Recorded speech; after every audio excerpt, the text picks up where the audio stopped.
آپ نے اکثر سنا ہوگا اللہ حسن دے نزاکت آ ہی جاتی ہے۔ اسی طرح سعادت حسن منٹو نے کہا تھا کہ حسین چیز ایک دائمی مسرت ہے، آرٹ جہاں بھی ملے ہمیں اس کی قدر کرنی چاہیے۔ یہ ایسی باتیں جن پر خاص و عام کا اتفاق ہے۔ یہ باتیں میں کیوں کر رہی ہوں اس کو تو سمجھانے کی کوشش کروں گی ہی، لیکن اس سے پہلے میرے بھی کچھ سوالات ہیں۔ سب سے پہلا سوال یہ ہے کہ ہم سے ہر کوئی خوبصورت ہونے کی خواہش کیوں رکھتا ہے؟ کیا دنیا میں خوش رہنے کے لیے اور کامیاب ہونے کے لیے خوبصورت ہونا ضروری ہے؟ کیا زیادہ خوبصورتی آپ کو کسی مشکل میں بھی ڈال سکتی ہے؟ کیا حسن کا تعلق صرف خواتین کے ساتھ ہے؟ مردوں کے حسن کا پیمانہ کیا ہے؟ یہ وہ سوالات ہیں جو ہم سے تقریباً ہر کسی کے دماغ میں ضرور آتے ہیں، لیکن واضح جواب موجود نہیں۔ میں آپ کو اس حوالے سے کچھ تحقیقاتی مقابلوں کے بعد کے حقائق پیش کرنے کی کوشش کروں گی، جس سے شاید آپ کو ان سوالات کو سمجھنے میں مدد ملے۔ ایک تحقیقاتی ریسرچر کے مطابق خوبصورتی اس لیے ضروری ہے کہ انسانی رویوں کا زیادہ تر رجحان آپ کی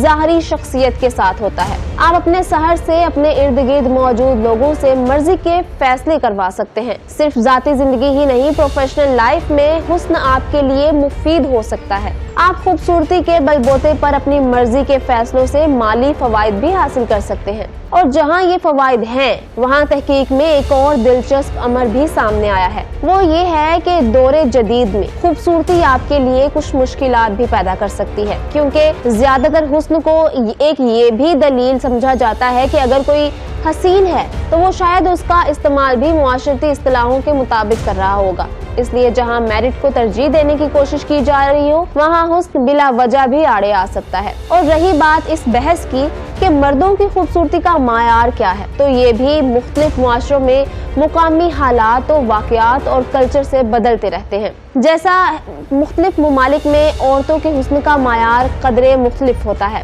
مثال کے طور پر براعظم افریقہ میں بڑے ہونٹ کسی دلہن کی قدر میں اضافہ کرتے ہیں۔ اسی طرح مردوں کے حاکمیت کیونکہ معاشرے میں زیادہ ہے تو وہ اپنی خواہش کے مطابق حسن کا معیار تبدیل کرتے رہتے ہیں، کبھی سکنی باڈیز تو کبھی معیار اور ہوتا ہے۔